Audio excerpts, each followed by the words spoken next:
Jupiter money account, five money account തുടങ്ങി പുതിയ കാലത്തിന്റെ ബാങ്കിംഗ് പ്ലാറ്റ്ഫോമിനെ കുറിച്ച് പലരും കേട്ടിരിക്കും. നിയോ ബാങ്കിംഗ് എന്നാണ് ഇവയെ പൊതുവെ വിളിക്കുന്നത്. എന്നാൽ എന്താണ് നിയോ ബാങ്കിംഗ് പ്ലാറ്റ്ഫോമുകൾ എന്ന് വ്യക്തമായി അറിയാത്തവരുണ്ടാകും. അപ്പോൾ എന്താണ് നിയോ ബാങ്കിംഗ്?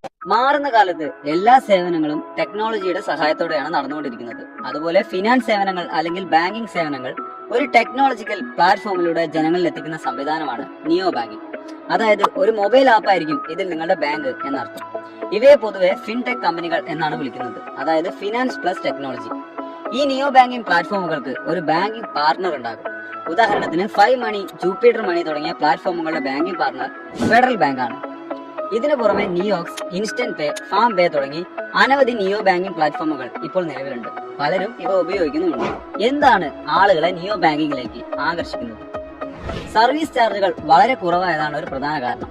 നിയോ ബാങ്കിംഗ് പ്ലാറ്റ്ഫോമുകൾക്ക് സാധാരണ ബാങ്കുകളെ പോലെ ഒരു ഫിസിക്കൽ ബ്രാഞ്ച് ഇല്ലാത്തതിനാൽ അവർക്ക് പല സർവീസ് ചാർജുകളും ഒഴിവാക്കാൻ സാധിക്കും. ഇതാണ് പ്രധാനമായും സർവീസ് ചാർജുകൾ മറ്റു ബാങ്കുകളെ അപേക്ഷിച്ച് ഇതിൽ കുറവാകാനുള്ള കാരണം. അതുപോലെ സീറോ ബാലൻസ് അക്കൗണ്ട് തുറക്കാനും അക്കൗണ്ടുകൾ എളുപ്പം ഓപ്പൺ ചെയ്യാൻ സാധിക്കുന്നതുമൊക്കെയാണ് ആളുകൾ കൂടുതലായി ഇപ്പോൾ നിയോ ബാങ്കിംഗ് സേവനം ഉപയോഗപ്പെടുത്താൻ കാരണം. നിയോ ബാങ്കുകൾ പ്രവർത്തിക്കുന്നത് ഒരു ടെക്നോളജി പ്ലാറ്റ്ഫോമിൽ ആയതുകൊണ്ട് തന്നെ എന്തെങ്കിലും ഒരു ഇഷ്യൂ ഉണ്ടായാൽ നമുക്ക് ഇവരെ നേരിട്ട് ബന്ധപ്പെടാൻ ഒരു സ്ഥാപനം ഉണ്ടായിരിക്കില്ല എന്നതാണ് പ്രധാന പ്രശ്നം. ഓൺലൈൻ ആയിട്ടായിരിക്കും സപ്പോർട്ട് ലഭിക്കുക. അപ്പോൾ ഡിലേ വരാനുള്ള സാധ്യതയും വളരെ കൂടുതലാണ്. അതുകൊണ്ട് തന്നെ ഇത്തരം അക്കൗണ്ടുകൾ പ്രൈമറി അക്കൗണ്ട് ആക്കാതിരിക്കുന്നതാണ് സേഫ്. നിങ്ങളുടെ പ്രൈമറി അക്കൗണ്ടായി അടുത്ത ബ്രാഞ്ചുള്ള ഒരു നല്ലൊരു ബാങ്ക് തന്നെ തിരഞ്ഞെടുക്കുക. ഈ നിയോ അക്കൗണ്ട് സെക്കൻഡറി ആക്കി മാത്രം വയ്ക്കുക. നിങ്ങളുടെ ഡെയിലി എക്സ്പെൻസിനുള്ള പണം ഈ നിയോ അക്കൗണ്ടിലേക്ക് ട്രാൻസ്ഫർ ചെയ്ത് ഉപയോഗിക്കാം. അങ്ങനെയാകുമ്പോൾ ബാങ്കിലെ സർവീസ് ചാർജുകൾ ഒഴിവാക്കാനായിട്ടും സാധിക്കും.